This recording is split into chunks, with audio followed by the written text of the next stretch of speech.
Hello, and welcome to AIJcast, a podcast featuring conversations and performances at the intersection of art, inspiration, and justice. I'm your host, Marthame Sanders. On this episode, part 3 of our collaboration with award-winning photographer Eley.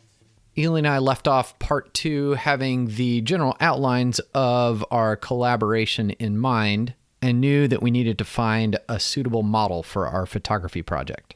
We texted back and forth, and Eley let me know that she knew the perfect person for our photo shoot, a young woman named Ari whom she had met at Target, because Eley has never met a stranger, and whose look so captivated Eley that she went over and connected with her.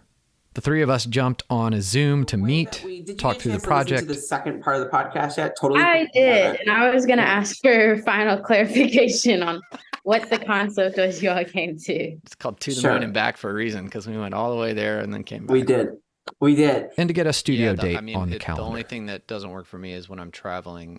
And the sooner the better from my angle. Would next Friday work for folks? We came up with a list of questions for Ari to answer. What is the vaguest possible? What would your professional bio? Who are you in isolation? How do strangers see you? What do you fear? That would put some life on the photos.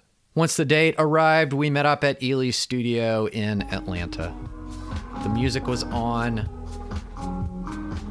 Stella the dog greeted us with her painted nails upon arrival before she eventually lost interest, settled down in the corner, and started snoring loudly. Eley had a projector set up with images from NASA thrown up against the wall. We eventually landed on the image, The Pillars of Creation, and then spent the next few hours taking photos, experimenting with setups, and more. I lent my inexperienced hand as a photo assistant, learning and forgetting the technical insider terminology along the way. We experimented with angles, with zooming in and out, facial expressions, posture, and more before landing on a full rotation and a half. First folded up, then opening up into a confident but stern expression. Ari suggested, rightly so, that her personality and inner life are best reflected in smiles and laughter, which is what we got on the second turn. By the way, the whole time we were together, Ari was getting excited and frantic texts from her family, as her sister-in-law had gone into labor 2 months early. Oh my gosh, and my sister-in-law's in labor. The baby arrived safe and healthy, which only added layers of anticipation, relief, joy, and release to the whole experience. After lunch, we went our separate ways to work on our individual parts of the collaboration. Eley put the finishing touches on the photos. Ari pulled together some answers to the questions. I am reweaving my life, and that will require unraveling from time to time. And I was left to play with the audio. I discovered that NASA has been collaborating with audio engineers to give sonification, is what they call it, to their images already, finding creative ways to pair sight with audible expression. We identified some of our favorites, which all found their way into the final piece in some way, shape, or form, along with Ari's answers. I am reweaving my life. Her son Remix's voice, Stella's snore, and more. The multimedia piece stitches all of this together, overlaid with the images in a kind of stop motion that repeats and returns and repeats again. You can see the full piece on our website, of course. And for this podcast, we want to share the audio of it with you. So here it is, a piece entitled Reweaving, Unraveling, featuring Ari Brazier, Eley, and yours truly.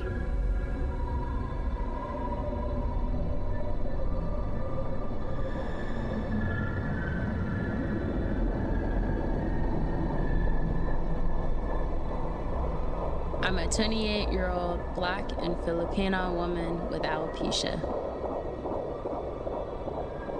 I am reweaving my life, and that will require unraveling from time to time. My professional accomplishments are reflective of my personal values and ethics. My personal life motivates my choices and dictates how I engage professional spheres. I am my harshest critic, calculating, anxious, exact, and begrudging. I am a grief-stricken, codependent person becoming aware of my traumas. I am a mom, always a mom. A neurotic person who is now a critically engaged mom. I am an avid reader and a concentric thinker. I'm an autoethnographer.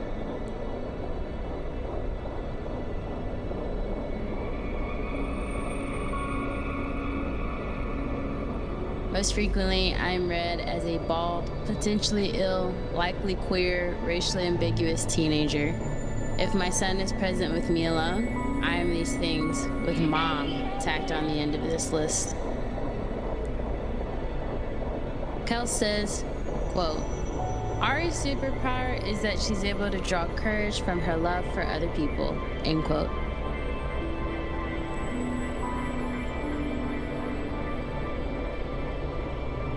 I am reweaving my life, and that will require unraveling from time to time.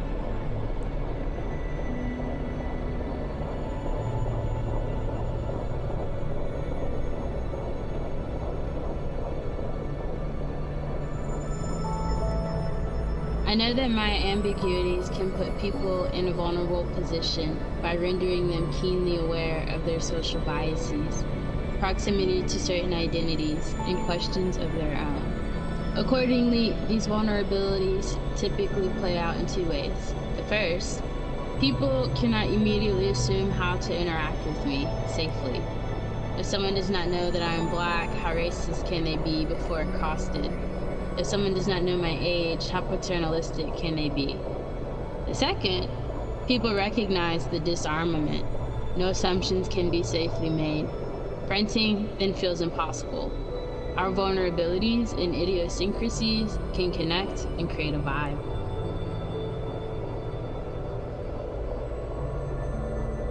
I am reweaving my life, and that will require unraveling from time to time. What do you fear? Never achieving my full potential in the world, as well as another debilitating depressive episode while full-time parenting. Truthfully, it's less the depression than it is the responsibility to my child. The desire to succumb to the darkness pulls against the desire to be present and nurturing. I fear being ripped in half. I am managing some imposter syndrome in every area of my life. I do not seek to hide this, but I'm only recently realizing that there are layers here I've been hiding from myself. To be alive is to, quote, gain clarity through doing, end quote. To be alive is to understand that, quote, the quest is to be liberated from the negative, which is really our own will to nothingness. And once having said yes to the instant, the affirmation is contagious. It bursts into a chain of affirmations that knows no limit. To say yes to one instant is to say yes to all of existence, end quote. And that's from Otto Hoffman. For me, to love means to stay and to respond. If space is what exists between 2 points, then holding space for myself necessitates a recognition of who I was in a moment, who I am upon reflection, and who I am becoming upon application. I breathe in self-assurance and exhale expectation and disappointment. This is a direct quote from a chapter I recently published in an anthology on care-based methods and school-based studies. I think it applies across every context of my life. Quote, the embrace of messiness and joy aligns with my conceptualization of care as a practice of holding space, which, according to Jacqueline Roebuck-Sacco, quote, means my vulnerability meets your vulnerability with an open heart for the purpose of creating a safe moment in time where we can express authentically, courageously, and vulnerably in any way we choose, free of judgment, agendas, and expectations, end quote. Care performed and extended establishes reciprocal relationships that invite nuance and fluidity, and thus augments self-expansion and communal exploration. Play is how I extend love and thereby practice and embody an ethic of care. Play is our earliest form of holding space as care for another person, end quote. Where do your boundaries lie? I don't know yet. I'm working through this in therapy. Until then, everything is nebulous, trial and error. I believe we are all made of stardust, and to the stars we all return.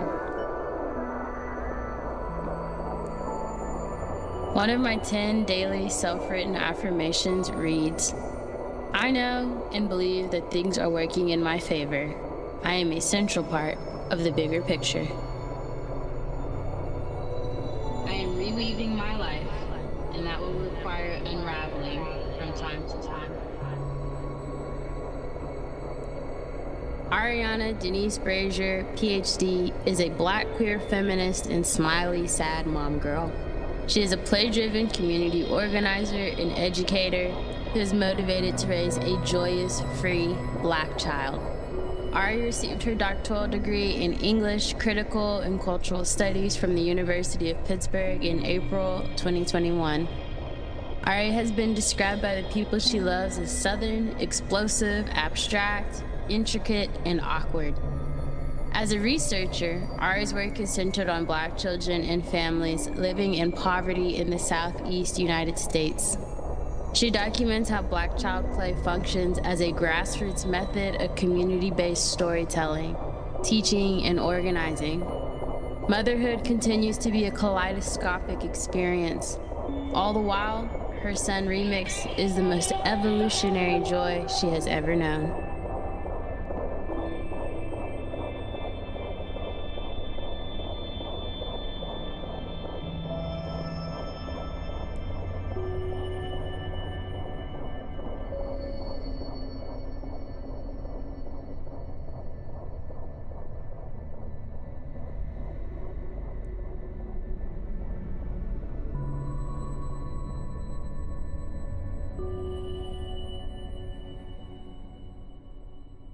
Reweaving, Unraveling on AIJcast with our friends Eley and Ari Brazier.